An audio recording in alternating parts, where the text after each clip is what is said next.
Very very good morning to all of you. I hope you are doing well. As you know very well कि हमने डान का complete analysis start किया हुआ है, जिसमें हम जो है वो फ्रंट पेज से जो इंटरनेशनल पेज है और ओपिनियन है, एडिटोरियल्स है, उनको एनालाइज करते हैं। और हमारे CSS 2026 के लिए, करंट अफेयर्स के लिए, पाकिस्तान अफेयर के लिए और इंटरनेशनल रिलेशन के लिए बहुत ज़्यादा इंपॉर्टेंट है।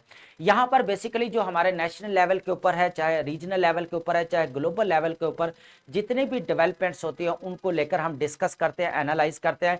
साथ साथ हम वोकेबलरी को भी लास्ट में जो है लिस्ट दे देते हैं, ताकि आपके CSS 2026 के लिए जो प्रेसिडेंट कंपोजिशन का पेपर है, सिनोनिम्स एंड इंटरनिम्स, वो भी कवर हो जाए साथ साथ। ठीक है, आज जो हमारे टॉपिक्स हैं, 4 टॉपिक्स के ऊपर हम बात करेंगे। सबसे पहले जो हमारा टॉपिक जो देखा जाए तो ऐसे के ऐसे भी आ सकता है उसके ऊपर। ठीक है, उसके ऊपर ऐसे भी आ सकता है, पॉसिबिलिटी है, लेकिन यहाँ पर वो टॉपिक है लॉस एंड डैमेजेस फंड्स का। ठीक है, लास्ट ईयर से अगर देखा जाए क्लाइमेट चेंज के ऊपर ऐसे आ रहा है, ग्लोबल वार्मिंग के ऊपर आ रहा है, लेकिन अभी तक लॉस एंड डैमेज के ऊपर ऐसे नहीं आया।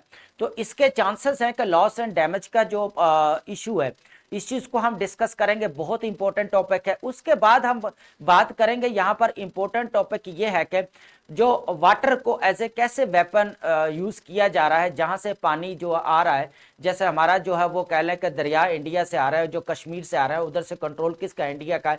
तो वो आए दिन जो है वो कह लें कि कुछ ना कुछ जो है वो प्रोपेगेंडा क्रिएट करते रहते हैं। जैसे अभी उन्होंने रिसेंटली जो है इंडस वाटर ट्रीटी को सस्पेंड किया अप्रैल 2025 के अंदर। इस चीज को देखेंगे, इसकी बहुत सारी एग्जाम्पल है। दरिया नील को देखेंगे, अफरात को, दरिया अफरात को देखेंगे, जॉर्डन रिवर को डिस्कस करेंगे यहाँ पर एज एग्जाम्पल के कैसे हाइड्रोपॉलिटिक्स डे बाय डे बढ़ती जा रही है, ये चीज डिस्कस करेंगे। अगर हम थर्ड वन पे अगर देखा जाए, अर्बनाइजेशन की बात करें, ये बहुत इंपॉर्टेंट क्वेश्चन है कि जो अभी जो क्या हम बात करते हैं ना, access of distribution of resources, क्यों नहीं हो पाते ये प्रॉपर या इक्वली? क्योंकि यहाँ पर अगर बात की जाए प्रॉपर, अभी तक ये आइडेंटिफाई नहीं किया गया कि अर्बन के अंदर कितनी आबादी रह रही है और रूरल्स के अंदर कितनी रह रही है। हालांकि अर्बन में आबादी बढ़ती जा रही है, उसके साथ साथ जो छोटे सिटीज है उनको काउंट ही नहीं किया जाता, यहाँ पर बड़े सिटीज को किया जाता है काउंट, जिसकी वजह से कह लें कि मिस कैलकुलेशंस होते हैं, यहाँ पर बहुत सारा लॉस भी होता है। ठीक है, इस चीज को भी देखेंगे। पॉपुलेशन डे बाय डे बढ़ रही है, ये एक बड़ा चैलेंज है। अर्बनाइजेशन नहीं है तो ये प्रॉब्लम है। उसके बाद जो है कह लें कि नेचुरल रिसोर्सेज की जितने भी उसकी डिस्ट्रीब्यूशन सही नहीं हो पाती, ये भी इंपॉर्टेंट है। फोर्थ नंबर पे हम डिस्कस करने वाले हैं, पाकिस्तान के अंदर हेल्थ क्राइसिस बहुत ज्यादा बढ़ता जा रहा है, हेल्थ इश्यूज। उसकी वजह ये देखी जाए तो यहाँ पर अगर देखा जाए तो population growth day by day जो बढ़ती जा रही है, आपको अब 241 मिलियन पे चलेगी ये आबादी पाकिस्तान की। ठीक है, यहाँ पर हेल्थ क्राइसिस बढ़ते जा रहे हैं। रेगुलेटरी जो ड्रग्स रेगुलेटरी अथॉरिटी के ऊपर काम करने की जरूरत है। जितने भी फार्मास्यूटिकल्स कंपनीज है जो मेडिसिन बना रही है, उनके ऊपर चेक एंड बैलेंस होना चाहिए। ठीक है, तो ये अगर इन चीजों के ऊपर काम नहीं होगा तो ह्यूमन डेवलपमेंट कैसे होगी? जो सस्टेनेबल डेवलपमेंट जो गोल्स बनाएंगे 17, उनको कैसे जो है हम जो है वो फुलफिल करेंगे, ये चीज इंपॉर्टेंट है। इस चीज को हम यहाँ पर डिस्कस करते हैं, या आप एज ए रेफरेंस भी कोट कर सकते हैं। बहुत इंपॉर्टेंट टॉपिक है आज हमारे। ठीक है, सबसे पहले अगर हम बात करें यहाँ पर, पाकिस्तान ने to tap loss and damage fund despite reservation, यहाँ पर बात करूं अगर मैं, जो 27 के अंदर, सॉरी जो 27 इजिप्ट के अंदर हुई थी, शर्म शेख के अंदर, उसके अंदर बेसिकली वादा किया गया था कि जो है 7, यहां पर अगर मैं बात करूं स्टैट्स की, डाटा की, $7 मिलियन की बात की गई थी कि यहां पर हम जो है अफेक्टेड कंट्रीज को या थर्ड वर्ल्ड कंट्रीज को देंगे, जो मोस्ट इफेक्टेड कंट्रीज हैं। किसकी वजह से? नेचुरल डिजास्टर की वजह से, जो क्लाइमेट चेंज की वजह से। ठीक है, अगर यहां पर ऐसे देखा जाए तो क्लाइमेट इनजस्टिस जो है, ये क्लाइमेटिक इशू जो अभी बढ़ रहा है, ठीक है, तो ये बहुत इंपॉर्टेंट है। यहां पर इनजस्टिस बढ़ रहा है। ठीक है, अब इनजस्टिस क्यों बढ़ रहा है? या बेसिकली यहां पर क्योंकि global north to global south जो प्रोमिसेस किए गए थे वो फुलफिल नहीं किए जा रहे, सबसे बड़ा इशू ये आ रहा है। तो यहां पर क्लाइमेट इनजस्टिस अगर ऐसे वो पूछे तो बहुत ज्यादा चांसेस है कि वो पूछ सकता है। ठीक है, अब हम बात करते हैं यहाँ पर responding loss and damages funds की जो बात की गई, यहाँ पर अभी तक जो कलेक्ट किए गए हैं वो सिर्फ कितने किए गए हैं? $3 मिलियन जो है वो कलेक्ट किए गए हैं फंड्स। ठीक है, लेकिन बात कितनी हुई थी? $700 मिलियन की। ठीक है, लेकिन अभी 300 किए गए। तो ये एक क्लाइमेट इनजस्टिस है यहाँ पर देखा जाए तो। ठीक है, अगर यहाँ पर ग्लोबल नॉर्थ ने जितने भी कंट्रीज ने अगर प्रॉमिस किया था, हालांकि आज उनकी देख ले इंडस्ट्री सबसे फ्लरिश हो रही है, डे बाय डे हो रही है, डेवलपमेंट्स हो रही है, वहां पे ह्यूमन डेवलपमेंट के ऊपर बड़ा काम हो रहा है वहां पर, ठीक है, इंडस्ट्रीज की प्रोडक्शन बढ़ रही है। वो क्या करते हैं, थर्ड वर्ल्ड कंट्रीज में ऐसे आके वो मार्केटिंग करते हैं अपनी प्रोडक्ट से। आप देख ले थर्ड वर्ल्ड कंट्रीज के अंदर जितने भी बड़े ब्रांड्स है मल्टी नेशनल कंपनीज के, वो किधर के है ना, वो तो सारे वो किधर है, ग्लोबल नॉर्थ के है, ठीक है। तो ये एक बड़ी चीज है। यहां पर जो फिक्स किए गए थे 50% जो वो कह लें कि आइलैंड जितने भी हैं उनको दिए जाएंगे, ठीक है, डेवलप जो लेस डेवलप्ड जो, उसके बाद जो लेस डेवलप्ड कंट्रीज हैं उनको दिए जाएंगे, ठीक है, लेकिन वो अभी तक नहीं दिए गए, ठीक है। यहां पर पाकिस्तान का क्या स्टांस है, पाकिस्तान की क्या डिमांड्स है फंड्स को लेकर, इस चीज को भी हम साथ साथ देखते जाएंगे। यहां पर अगर यहां पर देखें नॉर्थ साउथ टू कह ले के नॉर्थ टू साउथ जो डाइवर्जेंस है द कोर टेंशन अगर देखा जाए, यहां पर basically the 7th board meeting हुई है मनीला के अंदर, laid bare the fundamental ideological split between developing and developed nation, ठीक है। The global south demands immediate, यहां पर जो मीटिंग हुई है कि बात ये की है कि ग्लोबल साउथ है जो बहुत ज्यादा मोस्ट इफेक्टेड कंट्रीज है, उन्होंने डिमांड कर रहे हैं कि हमें फंड्स दिए जाए। जो बात हुई थी 27 कोप के अंदर, कोप 27 के अंदर जो शर्म शेख के अंदर हुई थी, जो इजिप्ट के अंदर, उसके अकॉर्डिंग जो है हमें फंड्स दिए जाएं, ठीक है, लेकिन वो फंड्स जो है अभी तक नहीं दिए गए। उसके पीछे अगर देखा जाए तो सबसे पहले जो ब्यूरोक्रेटिक अगर जो मॉडल इंट्रोड्यूस करवाया गया था, इन टर्म सेक्रेटेरिएट बनाया गया, ठीक है, बजट सपोर्ट बनाया गया कि फौरी तौर पर जो है अफेक्टेड कंट्रीज को फंड दिए जाएंगे, लेकिन वो नहीं दिए गए, ठीक है। अब यहाँ पे कि ब्यूरोक्रेटिक मॉडल जो बनाया था उसका फ्लॉर भी नजर आती है, करप्शन भी नजर आ रही है यहाँ पर, ठीक है। यहाँ पर अगर देखा जाए तो क्लाइमेट इंजस्टिस तो हो ही रहा है। फिर funds operationalise Egypt after developing, यहाँ पर 3 साल हो गए उस चीज को, अभी तक उसके ऊपर कुछ भी काम नहीं हुआ। यहाँ पर मनीला के अंदर अभी हमने ऊपर डिस्कस किया कि उसके अंदर मीटिंग्स हुई है, और इसके बाद अगर जो नेक्स्ट होने जा रही है यहां पर मीटिंग कोप कह ले के 27 जो इजिप्ट में हुई थी, जो लॉस एंड डैमेज को डील करने के लिए, अब इसी चीज को आगे एक्सटेंड करते हुए जो अभी कोप 30 हो रही है जो ब्राजील के अंदर बेलम के अंदर होने जा रही है, ये ऑलमोस्ट आपके एंड ऑफ नवंबर में स्टार्ट होगी, 20 से नवंबर से स्टार्ट होने वाली है, ठीक है। तो यहां पर जो बात की गई है यहां पर कि पाकिस्तान जो अपना प्रपोजल जो पेश करने जा रहा है, 10 to 20 मिलियन डॉलर जो है वो डिमांड कर रहा है यहां पर फंड्स दिए जाए पाकिस्तान को, ठीक है। क्योंकि आपको पता है कि अगर देखा जाए 2022 के अंदर जो है वो ऑलमोस्ट 2% ऑफ जो कह लें कि बजट का जो है वो लॉस हुआ था लास्ट टाइम, ठीक है, 2022 के अंदर, तो ऑलमोस्ट 30 बिलियन डॉलर नुकसान हुआ। अभी 2025 के अंदर बहुत सारा नुकसान हुआ पाकिस्तान का, ठीक है। यहां पर देखा जाए तो पाकिस्तान भी उन कंट्रीज में आता है जिसमें बहुत ज्यादा अफेक्टेड है, ठीक है। अब देखें अफ्रीका की बात करें तो नाइजीरिया, चाड, सोमालिया, ये कंट्रीज तो है ही है, लेकिन अगर यहां पर देखा जाए एशिया के अंदर तो पाकिस्तान भी अफेक्टेड कंट्रीज है, तो इनको भी फंड की जरूरत है यहां पर। तो यहां पर इस चीज की बात हुई है, यहां पर टोटल जो बात हुई है 250 million call for proposal open किए गए। यहां पर पाकिस्तान की पूरी कोशिश है कि 10 to 20 मिलियन डॉलर जो है वो पाकिस्तान को फंड्स दिए जाए, लेकिन फेलियर पहले किसकी वजह से, ब्यूरोक्रेटिक मॉडल जो इन्होंने बनाया था कि फौरी जो है हम क्या करेंगे, जितना भी बजट सपोर्ट हम करेंगे अफेक्टेड कंट्रीज को, वो भी नहीं किए गए, ठीक है। अब हम चलते हैं नेक्स्ट, पाकिस्तान की पोजीशन हमने यहां पर डिस्कस की। अब यहां पर मैं बता दूं क्लाइमेट चेंज के जो कहले का मिनिस्टर हैं मुसद्दक मलिक, उन्होंने बड़ी क्लैरिटी के साथ कहा है कि जो अभी तक पाकिस्तान को $1 तक भी जो है वो फंड्स नहीं मिला, हालांकि पाकिस्तान बहुत ज्यादा इफेक्टेड कंट्रीज है, ठीक है, लेकिन अब जो है वो पाकिस्तान इसके ऊपर जो है वो प्रपोजल तैयार कर रहा है, और जो कोप 30 होने जा रही है ब्राजील के अंदर, उसके अंदर प्रपोजल अपना रखेगी, ठीक है। ये है इंपॉर्टेंट, ऐसे के पॉइंट ऑफ व्यू से थे क्लाइमेट इंजस्टिस के ऊपर ऐसे आ सकता है, या आपका क्लाइमेट इंजस्टिस के ऊपर लेकर, या लॉस एंड डैमेजेस जो हो रहा है इसको कनेक्ट करके जो है पॉसिबिलिटी है, ठीक है।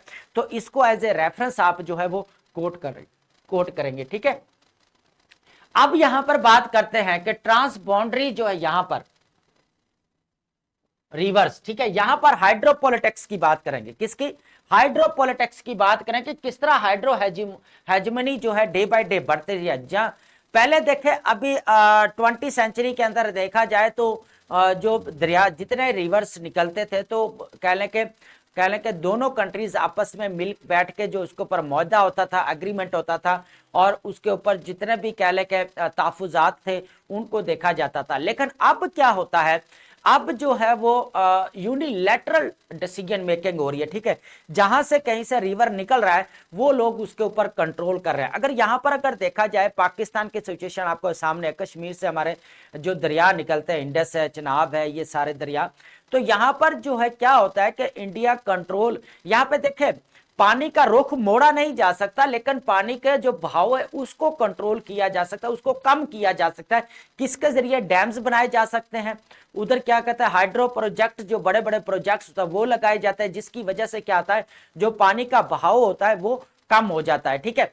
अब यहां पर देखेंगे सबसे पहले यहां पर इसको अंडरस्टैंड या इरा निगोशिएटिंग वाटर।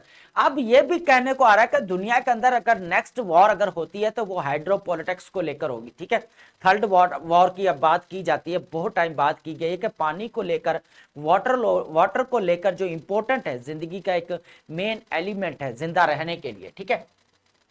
अपस्ट्रीम स्टेट्स जितने भी है, अपस्ट्रीम स्टेट्स जैसे जहां से दरिया निकल रहे हैं, जैसे आप इंडिया, ठीक है, कंट्रोल करता है, इंडस वाटर, इंडस रिवर आ रहा है वहां से, ठीक है। अब चनाब है, रावी है, ये जितने भी दरिया वहां से आ रहे हैं, लेकिन ये लोग क्या, ये अपर स्ट्रीम बोला जाता है इनको, जो कंट्रोल करते हैं। अब ये कंट्रोल मैंने पहले बताया कि ये मोड़ तो नहीं सकते पानी का रुख, लेकिन यहाँ पे बहाव को कम कर सकते हैं प्रोजेक्ट्स लगाकर बड़े बड़े, ठीक है। तो ये एक कह ले के किसी भी कंट्री के लिए जो है कह ले कि उसकी सॉवरेनिटी के लिए थ्रेट है, वहां पे जो है वो कह ले कि ड्रॉट आ सकता है, वहां पे एग्रीकल्चर जो है लॉस हो सकता है, तो ये बहुत ज्यादा जो है वो खतरनाक चीज है, ठीक है। यहां पर अगर देखा जाए, मार्क जेंटोन जो है जेरोन वार्नर 2006 के अंदर बात कही थी कि power is the most fundamental aspect in controlling. जो पावर, जो ताकत है ना, वो सबसे ज्यादा कहां पे पाई जाती है? पानी के कंट्रोल करने पे। कहां पे? पानी के कंट्रोल करने पे। और कौन करता है? बेसिकली जो ट्रांस बाउंड्री, जहां पे अपस्ट्रीम स्टेट्स हैं जो कंट्रोल करती हैं, जो बहाव को कम करती है, उनके हाथ में सारी पावर है।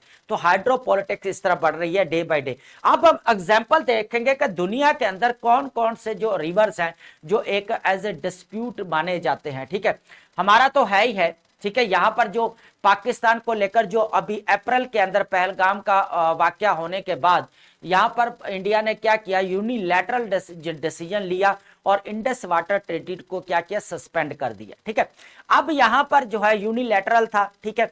यहां पर देखा जाए तो ऐसे कौन से कंट्रियां और दुनिया के अंदर जो इस चीज का फायदा उठा रहे हैं, वाटर को एज ए वेपन यूज कर रहे हैं, ठीक है। यहां पर अगर देखा जाए नील बेसन, अगर दरियाई नील की बात की जाए तो ये आपको पता है इथोपिया से निकलता है। दरियाई नील कहां से निकलता है? इथोपिया से, ताना लेक से यहाँ पे निकलता है। यहां पर देखा जाए तो इजिप्ट ने क्या किया, हिस्टोरिक यूनिलैटरल कंट्रोल किया, असवान डैम इसके ऊपर बनवाकर, इसके ऊपर बनाकर जो है ना पूरा कंट्रोल हासिल करने की कोशिश की। लेकिन यहाँ पे उल्टा इथोपिया ने क्या किया, रिएक्शन में इसका क्या किया कि यहाँ पर जो है वो इथोपिया ने बड़े प्रोजेक्ट्स और जो है डैम बनाने शुरू किए ताकि पानी के बहाव को कम किया जा सके। दरियाए नील जो है इथोपिया और कह लें कि इजिप्ट के दरमियान में एक डिस्प्यूटेड रिवर है, जैसे पाकिस्तान और इंडिया के दरमियान में इंडस वाटर है, ठीक है। अब जॉर्डन की बात करते हैं। यहां पर जॉर्डन बहुत ज्यादा इंपॉर्टेंट है, ठीक है।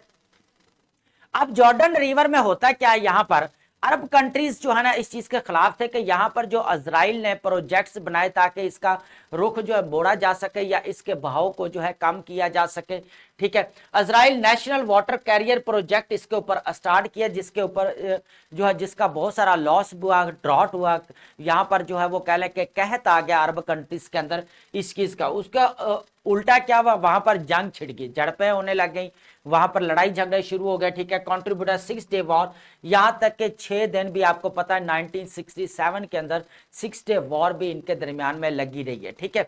अब इसको कैसे जो है वो देख लें कि जो वाटर को एज ए वेपन यूज किया जा रहा है, किस तरह जो अपस्ट्रीम स्टेट्स हैं उनको कंट्रोल करती हैं, ठीक है। अब टिग्रिस और उसके बाद दरिया अफरात की बात करें यहां पर, तो यहां पर टर्की ने क्या किया था, जो साउथ ईस्टर्न एनातोलिया प्रोजेक्ट इसका नाम है, गैप का मतलब यहां पर, तो यहां पर इन्होंने प्रोजेक्ट लगाया था, ठीक है। यहाँ पर अफरात और इसके ऊपर, इसका बहुत सारा लॉस हुआ। फिर बहुत सारे ईरान ने भी इसके ऊपर और जो है वो कह लें कि प्रोजेक्ट्स लगाए, डैम्स बनाए, पानी का बहाव कम हुआ। इराक को इसके ऊपर बहुत सारे जो है वो तहफुजात है, इराक को बहुत सारी जो है वो चैलेंजेस फेस करना पड़े। यहाँ पर डैम्स क्रिएट करके power symmetry leading to the desertification of the Mesopotamia and massive dust storm. अब वो जहां पर जो है वो सूख गए हैं, वहां पर क्या है, सिर्फ रेत के जो तूफान आते हैं, उसके अलावा कुछ भी नहीं है, सहरा बन गए। यहाँ पर जो है बड़े जो अप स्ट्रीम स्टेट्स हैं वो क्या करती है, पानी को कंट्रोल कर रही हैं, एज ए वेपन यूज कर रही हैं वाटर को दूसरे कंट्रीज के अगेंस्ट। ठीक है, अब बात करते हैं यहाँ पर कुरा और अरस बेसन की बात करें। यहाँ पर आर्मेनिया से जो ये अप स्ट्रीम निकलता है दरिया, water diversion and pollution disproportionately affect downstream and Iran Azerbaijan. यहां पर आर्मेनिया, आपको पता है कि आर्मेनिया और अजरबैजान का अभी रिसेंटली जो है वो इनका क्लैश भी रहा है, वॉर भी इनके दरमियान में लगी रही है, कॉन्फ्लिक्ट भी हुआ है। अब ये अर्स बेसन, अब आर्मेनिया क्या करता है, इसके ऊपर प्रोजेक्ट लगा रहा है, डैम्स बना रहा है, जिसकी वजह से जो अजरबैजान है, ईरान जो है इससे इफेक्टेड हो रहे हैं। ठीक है, इफेक्ट हो रहे हैं। ठीक है, वहां पर फिर जो है वो वाटर की शॉर्टेज हो रही है। ठीक है, एग्रीकल्चर लॉस होगा, आपको पता है मेन एलिमेंट है, ठीक है, जिंदा रहने के लिए वाटर। उसके बाद दरियाए गंगा की यहां पर बात करें, गैंग्स रिवर, यहां पर गैंग्स रिवर की बात करें, नेक्स्ट जो हमारा यहां पर बात करें तो ये जो निकल रहा है, यहां पर इन्होंने क्या किया कि इंडा Farakka barrage significantly reduce the dry season flow into Bangladesh. अब इन्होंने क्या किया कि जो ये फराका बराज बनाया, यहाँ पर इन्होंने बड़े बड़े प्रोजेक्ट लगाए, जिसकी वजह से बांग्लादेश में जो है वो पानी का बहाव कम हो गया। ठीक है, एक किस्म का ना होने के बराबर है। वहां पे एग्रीकल्चर भी लॉस हो रहा है बहुत ज्यादा। ठीक है, वाटर शॉर्टेज भी हो रही है, ये बहुत ज्यादा। उसके बाद अगर देखा जाए तो बांग्लादेश नेचुरल डिजास्टर से बहुत ज्यादा इफेक्ट भी हुआ है। ठीक है, यहाँ पे अगर देखा जाए वाटर शॉर्टेज भी हुआ है, ग्लेशियल जो रिसेशन हो रहा है वहां पर, इसकी वजह से प्रॉब्लम्स हो रहा है यहाँ पर।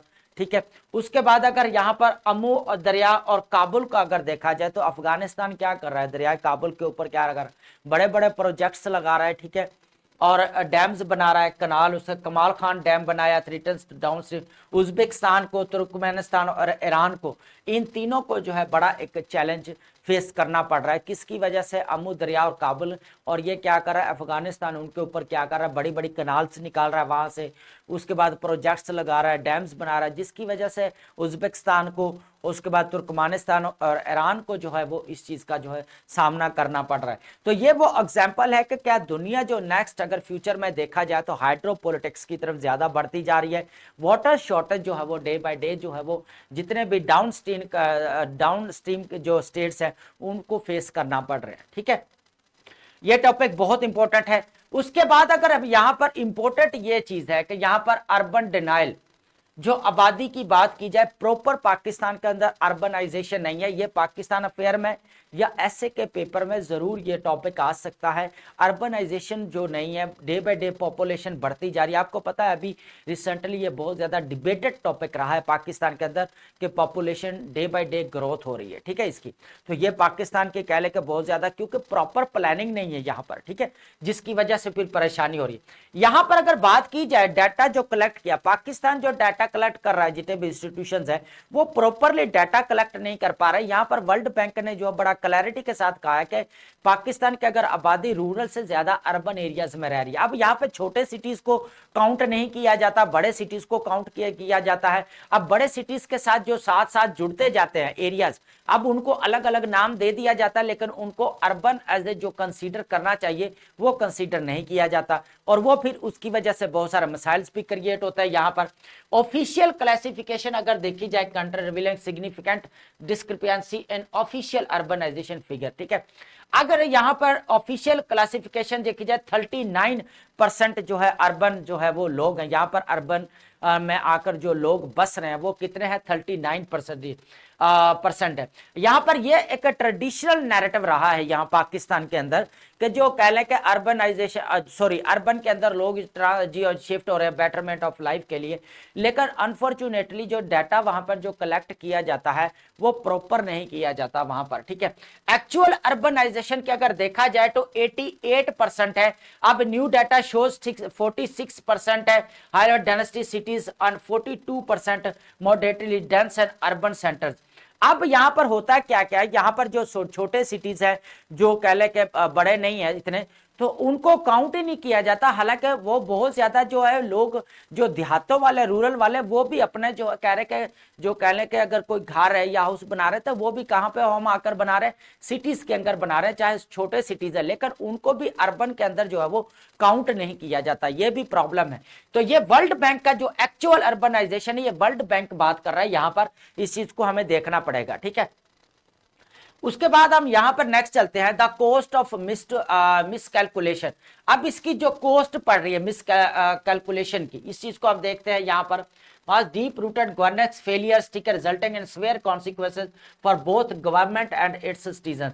अब ये जो लैक ऑफ डाटा कलेक्शन है, इसकी वजह से जो है इसके जो कह लें गवर्नमेंट को भी चैलेंज फेस करना पड़ रहा है, क्योंकि इससे होता क्या है, जो रिसोर्सेज है उनका जो है इक्वली डिस्ट्रीब्यूशन नहीं हो पाती यहां पर, ठीक है। अगर सबसे पहले अगर देखा जाए लॉस्ट रेवेन्यू, अगर सबसे बड़ा इसका लॉस देखा जाए तो क्या होता है, लॉस देखा जाए लॉस्ट रेवेन्यू होता है, ठीक है। उस government 45 signified property tax and income. अब यहाँ पे गवर्नमेंट को नहीं पता चलता यहाँ पे कि ये रूरल एरिया से है, कि ये रूरल एरिया में काउंट करते हैं, हालांकि अर्बन में आपको पता है कि प्रॉपर्टी का रेट ज्यादा, तो प्रॉपर्टी इनकम टैक्स भी लगेगा वहां पर, तो उनको काउंट अगर करे 88% जो दिखाई जा रही है एक्चुअल, तो काउंट करे तो इससे रेवेन्यू भी जनरेट होगा, लेकिन वो नहीं किया जा रहा, इस वजह से जो है वो रेवेन्यू लॉस हो रहा है। यहां पर अगर देखा service deprivation, millions are excluded from urban development planning and denied essential public service. अब यहां पर जो छोटे सिटीज है या जो बड़े सिटीज के साथ जो अटैच करके बैठ गए, अब उनके ऊपर गौर भी नहीं किया जाता। वो क्या होता है, हेल्थ से भी उनको नहीं प्रॉपर मिल पाते फैसिलिटीज, ना उनको एजुकेशन प्रॉपर मिल पाती है। देखा जाए ह्यूमन डेवलपमेंट से फिर वो डिप्राइवेशन को जो है वो शिकार होना पड़ता है। तो पाकिस्तान या गवर्नमेंट को ये चाहिए कि जितना भी अर्बनाइजेशन को उनको अर्बन में कंसीडर करे, ताकि उनको हेल्थ फैसिलिटीज, एजुकेशन फैसिलिटीज है, बेसिक नीड्स जो है उनको पूरी की जानी चाहिए। पॉलिसी डिस्टॉर्शन अगर देखा जाए, मिसगाइडेड अब step, fundamental misunderstanding of population distribution, यहां पर सबसे बड़ा जो इश्यू आ रहा है वो ये जो है वो तय नहीं किया जा रहा, कर पाया जा रहा कि क्या अर्बन के अंदर कितनी आबादी रह रही है और जो है रूरल्स के अंदर कितनी रह रही है। अब यहां पर वर्ल्ड बैंक ये रिपोर्ट दे रहा है कि जो पाकिस्तान की आबादी है वो ज्यादा अर्बन में रहती है, ठीक है, लेकिन पाकिस्तान गवर्नमेंट यहाँ का क्या कर रहे हैं, यहाँ पर जो हमारे इंस्टीट्यूशन है वो प्रॉपर जो है यहाँ पर वो कह लेके डाटा कलेक्ट करना चाहिए, वो नहीं हो पा रहा, ठीक है, या उसकी जो सही डिस्ट्रीब्यूशन होती है ना कि रूरल्स की एंड कह लेके अर्बन की, वो नहीं सही हो पा रही। उसकी वजह से फिर आपका रिसोर्सेस हैं या बेसिक नीड्स हैं या कह लेके सोशो इकोनॉमिक डेवलपमेंट जो पॉलिसीज है वो कैसे काम करेंगी सही से, जब आपकी पॉपुलेशन ही जब सही से डिस्ट्रीब्यूट नहीं है, तो ये इशू बड़ा है चैलेंज। उसके बाद गवर्नेंस वैक्यूम यहाँ पर बहुत बड़ा, peri urban residents live in urban conditions without urban level attention resources. अब यहाँ पर जो नजदीक अभी मैंने बात की है, जो रह रहे हैं अर्बन सिटीज में, बड़े सिटीज है, उनके साथ अटैच हो जाते हैं, लेकिन वो अनफॉर्चुनेटली वो डिप्राइव होते हैं, उनको बेसिक नीड्स नहीं मिल पाती, ना हेल्थ है ना एजुकेशन है, और देखा जाए तो उनको नहीं मिल पाती। तो ये भी एक बड़ा चैलेंज है यहाँ पर।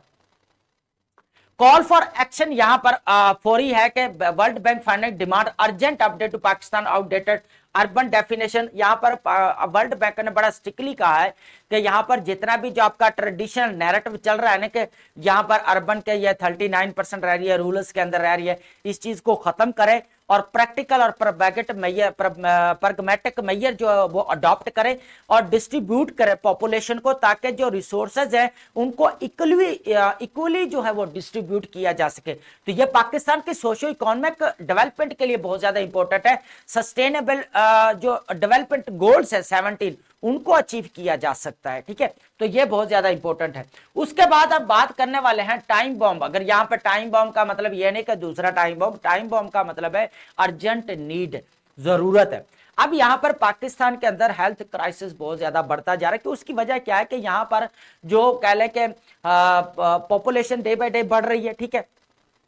उसके बाद देखा जाए तो जितने भी कह ले के मेडिकल फील्ड्स है या जितने भी कह ले के इंस्टीट्यूशन है, उनको प्रॉपर रिसोर्सेस जो है वो नहीं दिए जा रहे, ठीक है, जिसकी वजह से वो फिलहाल उनके ऊपर चेक एंड बैलेंस नहीं है, फार्मास्यूटिकल कंपनी जितने भी मेडिसिन बनाने वाली है। तो यहाँ पर इस चीज को हम यहाँ पर अंडरस्टैंड करने की कोशिश करते हैं, ठीक है। Research tragic death children India, आपको पता है कि इंडिया के अंदर गुर्दों की बीमारी को लेकर सबसे ज्यादा डेथ हुई है यहाँ पर, लेकिन अनफॉर्चुनेटली पाकिस्तान के अंदर क्या हुआ यहाँ पर कि दिल की बीमारियां ज्यादा, हाँ, हार्ट अटैक से लोग ज्यादा मर रहे हैं, ये चीज यहाँ पर नजर आती है, ठीक है। यहाँ पे होता क्या कि जो कंटामिनेटेड फूड तो है ही है, लेकिन यहाँ पर जो मार्केट्स के अंदर मेडिसिन आती है सम टाइम वो आउटडेटेड होती है, एक्सपायरी होती है, वो फिर पेशेंट जब यूज करते हैं तो वो किसी ना किसी वजह से फिर जो है उनकी डेथ हो जाती है, क्योंकि उनके अंदर जो केमिकल्स होते हैं वो बहुत ज्यादा जो है वो कह लें कि जहरीले होते हैं, ठीक है, जो नुकसान दे होते हैं। Doctors as physician vulnerable to legal ethical security, यहाँ पर अगर देखा जाए प्रॉपर जितने भी डॉक्टर्स हैं सम टाइम तो यहाँ पर ये भी प्रीवियस ईयर्स देखा गया कि जो जाली जो फेक डॉक्यूमेंटेशन की बेस के ऊपर अपने डॉक्टर कर रहे थे, कहीं पे काम किया और आके अपना जो है वो काम शुरू कर लिया, तो इसकी वजह से बहुत सारा लॉस हुआ, इसकी वजह से भी हेल्थ जो है वो कह लें कि क्राइसिस हुआ, ठीक है, लोगों को जो है फेस कर डैमेज फार्मा रेपुटेशन। यहाँ पर अगर देखा जाए सिंगल पुअर क्वालिटी प्रोडक्ट, यहाँ पर देखा जाए जितने भी फार्मास्यूटिकल कंपनीज है, क्या वो ड्रग्स जितने भी बना रही है यहाँ पर मेडिसिन, ड्रग्स का मतलब यहाँ पर मेडिसिन की बात करें, मेडिसिन जो बना रही है वो लो क्वालिटी है या एक्सपायरी हो जाती है, उनको फिर जो है रिफाइन करके दोबारा इस्तेमाल कर में लेकर आते हैं, लेकिन वो सबसे बड़ा लॉस किसका होता है ना, पब्लिक का होता है, पेशेंट्स का होता है। वीक रेगुलेटरी ओवरसेट, यहां पर अगर देखा जाए ड्रग्स रेगुलेटरी अथॉरिटी के अंदर रिफॉर्म की जरूरत है, यहां पर अब हेडिंग भी मेन अगर देखा जाए need for drugs regulatory reforms, ठीक है। तो यहां पर अगर देखा जाए तो यहां पर फ्लोर नजर आता है, जो ड्रग रेगुलेटरी अथॉरिटी है उसको जो है प्रॉपर काम नहीं कर रही है, चेक एंड बैलेंस नहीं है फार्मास्यूटिकल कंपनीज के ऊपर कि कौन सी मेडिसिन सही बढ़ रही है, कौन सी एक्सपायरी है, तो ये चीज नजर आती है, ठीक है। यहां पर अगर यहां पर देखा जाए सबसे पहले क्या इसके लिए सजेशंस क्या है, क्या किया जा सकता है ऐसा जो है वो ह्यूमन डेवलपमेंट में जो है वो कह ले के फायदा हो, ठीक है। यहाँ पर कह ले के लोगों को सही हेल्थ फैसिलिटीज मिले, अगर लोग हेल्दी होंगे तो काम करेंगे, ठीक है, यहाँ पे इकोनॉमिक जो है ग्रोथ भी होगी, ठीक है।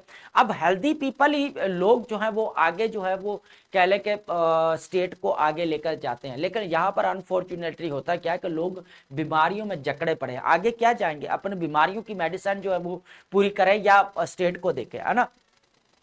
स्ट्रेंथन रेगुलेटरी फ्रेमवर्क, सबसे पहले देखा ट्रांसपेरेंट असेसमेंट, साथ में रेगुलेटरी अथॉरिटी को चाहिए कि जितना भी कह लें कि फार्मास्यूटिकल कंपनीज है उनके ऊपर चेक एंड बैलेंस होना चाहिए, डॉक्टर्स की जितने भी डिग्रीज हैं या कॉलेजेस जो पढ़ा रहे हैं उनके ऊपर चेक एंड बैलेंस होना चाहिए यहाँ पर, ठीक है।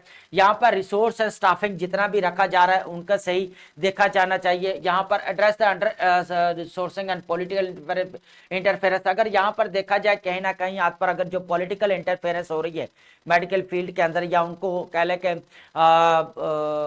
काफी सपोर्ट मिलती है यहाँ पर मेडिकल कह लें पॉलिटिकल लीडरशिप की तरफ, तो उसको खत्म किया जाना चाहिए। रोबस्ट डाटा सिस्टम, यहाँ पर प्रॉपर जो है वह यहाँ पर डाटा कलेक्ट करना चाहिए, जितने कितने डॉक्टर्स हैं, कितने फार्मास्यूटिकल कंपनीज काम कर रही हैं, कितने हॉस्पिटल्स हैं, कौन कौन से कॉलेजेस यूनिवर्सिटीज जो है वो प्रॉपर डिग्रीज करवा रही है, इस चीज के ऊपर यह काम करना चाहिए। तो इस तरह जो है रेगुलेटरी फ्रेमवर्क को जो है वो मजबूत किया जा सकता है इसके अंदर रिफॉर्म लाते हुए, तो ये बहुत ज्यादा इंपॉर्टेंट टॉपिक है, ठीक है। उसके बाद यहाँ पर अगर मैं बात करूं हेल्थ इश्यूज के ऊपर, जो अभी पीपीएससी का जो पेपर होता है सेकंड ऐसे का, उसके अंदर जो है ये जो है ऐसे पूछा जा चुका है, ठीक है, हेल्थ इशू, ठीक है। यहां पर आप देखेंगे आज बहुत ही इंपॉर्टेंट वर्ड्स है हमारे, ठीक है, वोकैब है।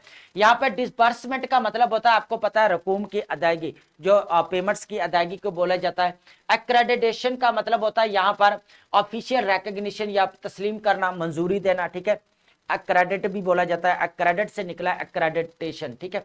डेस्परेट का मतलब होता है मायूस होना, ठीक है, हैविंग लॉस्ट होप, मायूस से उम्मीद खो देना, नीडिंग समथिंग अर्जेंटली, मायूस होना, बेहद जरूरतमंद। डेजर्टिफिकेशन का मतलब होता है रेगिस्तान बन जाना, ठीक है, जैसे अभी जो है वो दरिया जो है रेगिस्तान बनते जा रहे हैं क्योंकि अपस्ट्रीम उनके ऊपर कंट्रोल कर रही है। अर्जेंसी का मतलब है कि हंगामी नवैयत, फौरी जरूरत की बात करता है। कल्मिनेटेड होता है जो इख्तिताम पजीर, अरूज पर पहुंचा हुआ होना, ठीक है। उसके बाद एसिमेट्री का मतलब होता है बिल्कुल कह लें कि लैक ऑफ इक्वालिटी, ठीक है। किसको बोला जाता है? लैक ऑफ इक्वालिटी की, बैलेंस बिटवीन पार्ट्स। स्कार्सिटी का मतलब होता है कि कमी या किल्लत को बोला जाता है, ठीक है। शॉर्टेज को बोला जाता है स्कार्सिटी, ठीक है। एग्जैसरबेट का मतलब होता है कि बिगाड़ना, मजीद खराब हो जाना। एक चीज तो ऑलरेडी खराब है ही है, लेकिन मजीद जो है वो खराब हो जाना, उसको बोला जाता है, ठीक है। स्टैकिंगली को बोला जाता है हैरक अंगेज, नुमाया तौर पर, ठीक है, यहां पर। उसके बाद डिस्क्रिपेंसी का मतलब होता है यहां पर तजाद, फर्क को बोला जाता है। अब्सर्डिटी का मतलब होता है बेवकूफी को बोला जाता है। अंडरस्कोर का मतलब होता है उजागर करना, नुमाया करना चीज को। कंजेक्शन का मतलब होता है यहाँ पर भीड़, रुकावट को बोला जाता है कंजेशन, ठीक है। उसके बाद अगर बात करें contaminated, impure, made a dirty, ठीक है, अलूदा को बोला जाता है। पैटर्नेज का मतलब सरपरस्ती को बोला जाता है। तो ये बहुत ज्यादा इंपॉर्टेंट वर्ड्स है, इनको नोट